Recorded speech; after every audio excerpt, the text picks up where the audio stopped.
Aujourd'hui, je vous explique comment faire pousser des tomates de plus d'1 kilo à l'aide d'un slip.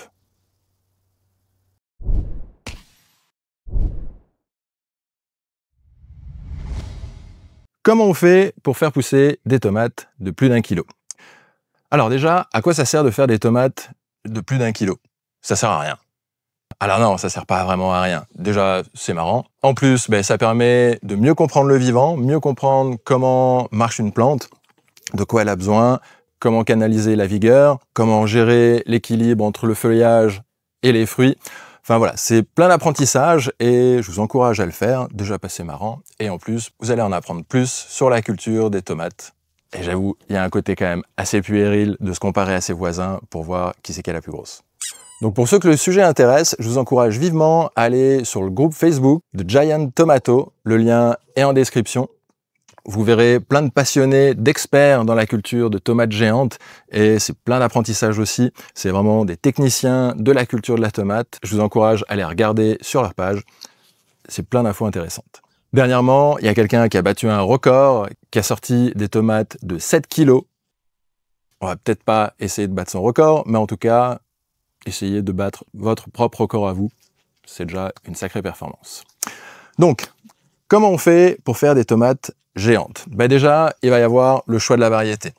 Clairement, avec une tomate rose de Berne, on ne peut pas faire des tomates de plus d'1 kilo. C'est pas possible. C'est comme un caniche, ça peut pas faire 80 kg. Si vous voulez un chêne de 80 kg, partez plutôt sur un Saint-Bernard. Donc déjà, il va y avoir donc le choix de la variété. Pour le choix de la variété, moi je vous encourage à aller sur des tomates de gros calibre qui font en moyenne des tomates de 800-700 grammes et puis on va essayer de les pousser pour dépasser le kilo. Dans ce genre de tomates, moi j'utilise surtout la Big Zac, qui est la tomate championne de France, championne d'Europe et qui a des beaux calibres et qui a une petite particularité en plus, qui a une forte proportion à faire des fleurs à tête de chat. Je vous explique dans la fin de la vidéo. Alors en plus du choix de la variété, un truc qui peut pas mal aider pour avoir des plants qui soient plus productifs et plus poussants, c'est de greffer les plantes, de les greffer sur des variétés modernes, ça leur donnera un sacré coup de fouet. Il y a juste à voir ici un peu la taille des troncs, ça aide quand même pas mal pour que ça pousse fort. Donc une fois qu'on a choisi notre variété, il va falloir élever nos plantes comme des championnes. Donc quand on est éleveur de champions, il faut de la nourriture et de l'eau. Pour la nourriture, il y a plusieurs options. Les deux sont aussi valables l'une que l'autre. Première chose, ça va être de mettre de l'engrais solide ou liquide, de mettre de l'engrais qui a un fort taux d'azote, de phosphore et de potassium. Autre possibilité, parce qu'on n'est pas obligé de mettre de l'engrais naturel ou de synthèse, on peut mettre juste du compost. Par contre, le compost, c'est bien moins efficace qu'une poignée d'engrais azoté. Et donc, si on met du compost, il va falloir y mettre la dose. Moi, je préconise pour une plante de mettre une brouette entière de compost. On peut aussi rajouter du fumier en amont pour préparer le sol, du fumier à l'automne, du compost une fois la plantation, une deuxième fois quand les fruits sont en train de grossir pour leur donner un petit coup de fouet en plus. Ça peut faire le travail et vous passez d'engrais de synthèse ou même d'engrais que vous achetez dans le commerce. Autre chose, ça va être l'eau.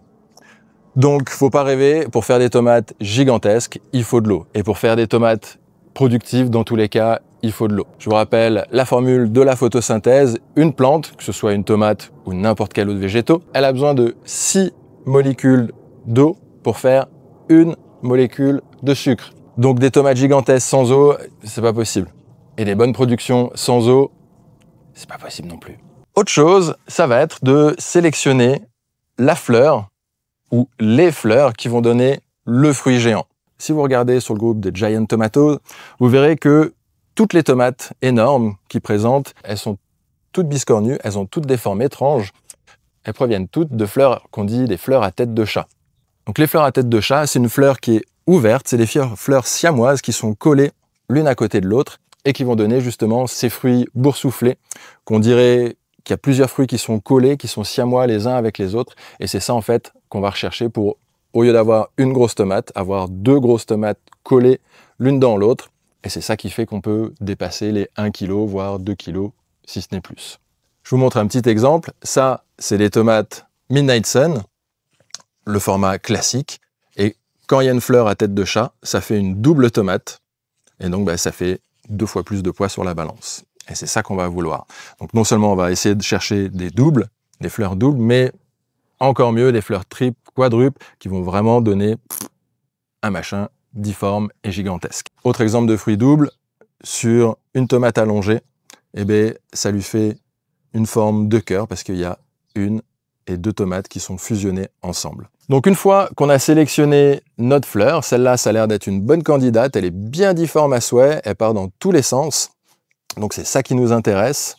On va éliminer tout le reste. On va couper les autres fleurs pour que la plante ne donne de la force qu'à un seul fruit.